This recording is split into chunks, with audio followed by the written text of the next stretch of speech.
no? 'Di ba? Janine Togonon, mag-e-effect 'yan.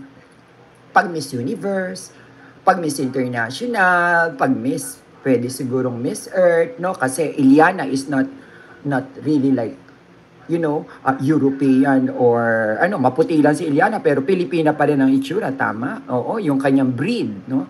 So, kaya nga sinasabi ko sa inyo, baka hindi pa rin magustuhan ni Nawat si Iliana Adwana, no? Samantalang si Samantha, aminin natin, pag minake-up mo naman yan, nagmumukhang ibang lahi.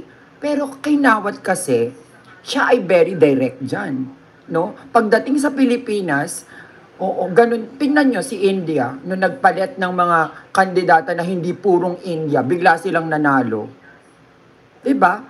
Kasi hindi sila nag-go into the real authentic look ng India na sasabihin natin yung native na India na ganyan ba native ng India? Hindi naman, 'di ba? Ang native ng India medyo mas maganda native natin, tama? Oo, yung mga ganon. So, kung ang aspeto ng ganda ay malayo sa pagtuturing niya, sa preference niya, hindi niya nga ipapanalo. No? Same thing with sa mga ibang pero ang ibang bansa siguro madali niyang ipanalo kasi ibang bansa sila, no? Ganon ang pag sa Philippines, no? Katulad tatanungin niyo naman bakit si Nikki De Mora? Oo, mestizahin. Syempre may ugali. O, di ba? Oo.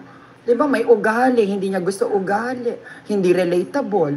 Yun naman na naging problema doon. Hindi dahil oo, okay na sana, bata, maganda, may mukha, matangkad, no, manipis. Pero ugali naman ang sinabi niya. El Tukuyo pa.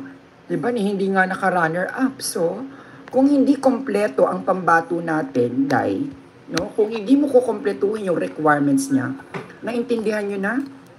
Naintindihan niyo na o gusto ko pang ulitin from 1 to Okay.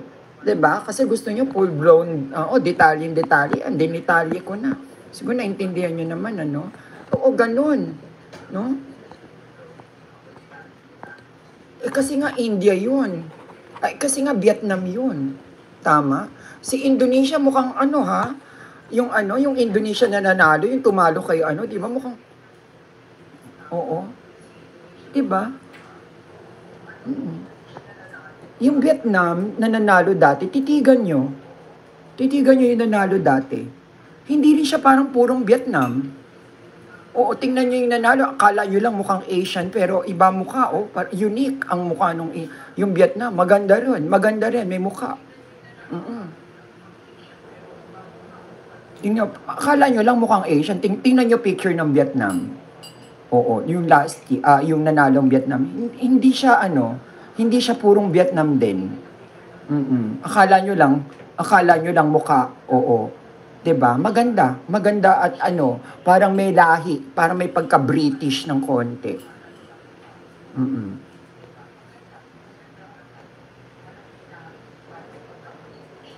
Manipis.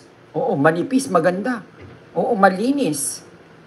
'Di ba? Kung ganun kaganda, siguro maaano niya kung sa atin kasi nga pag Philippines, ang dami niyang requirements pag Philippines na, no? Okay na?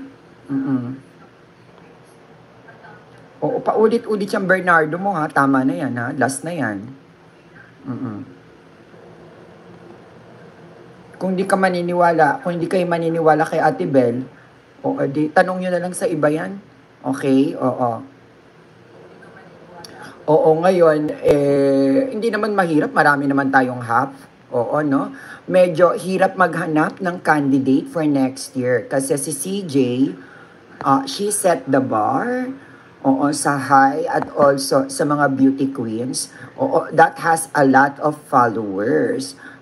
Yung MUPH winners. Pero, yung iba, low yung followers. Oo. Kasi nga, pag Pilipinas, gusto niya, kompleto ka. Ganon sila kahigpit talaga. Ganyan ang pagtuturing niya sa Philippines. Hindi yung katulad ng iba na parang spoiled, no? Na kahit konti lang na followers, oo, pero may gawa lang ng ano, nanalo lang sa PAN votes o kaya